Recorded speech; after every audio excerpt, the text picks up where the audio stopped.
ഭീകരവാദത്തിനെതിരായ ഇന്ത്യയുടെ നിലപാട് വിദേശ രാജ്യങ്ങളെ ധരിപ്പിക്കാനുള്ള ആദ്യ സർവകക്ഷി പ്രതിനിധി സംഘം നാളെ വിദേശത്തേക്ക്. ഡോക്ടർ ജോൺ ബുട്രാസ് MP അടക്കമുള്ള സംഘം നാളെ ദില്ലിയിൽ നിന്ന് തിരിക്കും. 11 ദിവസം നീണ്ടു നിൽക്കുന്ന പര്യടനത്തിൽ ജപ്പാൻ, സിംഗപ്പൂർ, ഇന്തോനേഷ്യ, മലേഷ്യ, ദക്ഷിണ കൊറിയ തുടങ്ങിയ രാജ്യങ്ങളാണ് സന്ദർശനം നടത്തുന്നത്. കഴിഞ്ഞ കുറേ വർഷങ്ങളായി ഭീകരവാദ പ്രശ്നങ്ങൾ നേരിടുന്ന ഇന്ത്യയുടെ പ്രശ്നങ്ങളെല്ലാം വിദേശ രാജ്യങ്ങളെ ധരിപ്പിക്കുകയാണ് സംഘത്തിന്റെ ലക്ഷ്യം. അതേസമയം രാഷ്ട്രീയ പാർട്ടികളെ വിശ്വാസത്തിലെടുത്ത പ്രതിനിധികളെ കേന്ദ്ര സർക്കാർ തീരുമാനിക്കണമെന്നായിരുന്നു MP-യുടെ പ്രതികരണം.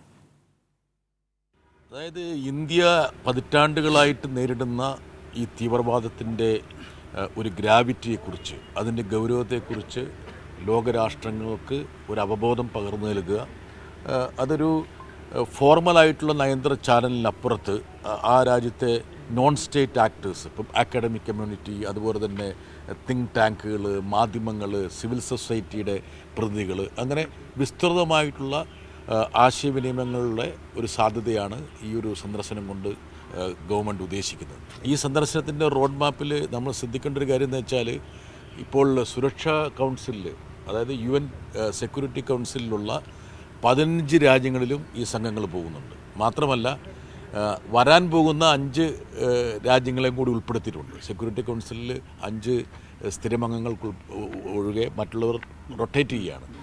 ഈ ഒരു നിലപാടിനെ ഞങ്ങൾ സ്വാഗതം ചെയ്യുമ്പോൾ പോലും വിവിധ രാഷ്ട്രീയ പാർട്ടികളെ കുറേയും കൂടി സൂക്ഷ്മതയോടുകൂടി വിശ്വാസത്തിലെടുത്തുകൊണ്ട് ഈ സംഘങ്ങളെ തീരുമാനിക്കായിരുന്നു. അഥവാ ഈ സംഘം സംബന്ധിച്ച് കേന്ദ്ര ഗവൺമെൻറ്റിനൊരു ധാരണ ഉണ്ടായിരുന്നുവെങ്കിൽ, ഈ അംഗങ്ങളൊക്കെ വരണം എന്നൊരു ധാരണയുണ്ടെങ്കിൽ ഒരു രാഷ്ട്രീയ പാർട്ടിയെ വിളിച്ചിട്ട് ഈ അംഗങ്ങളൊക്കെ ഉണ്ടാകണമെന്നാണ് ഞങ്ങൾ ആഗ്രഹിക്കുന്നതെന്ന് പറയാമായിരുന്നു. ഒരു വിവാദം അനാവശ്യമായി സൃഷ്ടിക്കേണ്ടിയിരുന്നില്ല എന്നുള്ള ഒരു തോന്നലാണ്.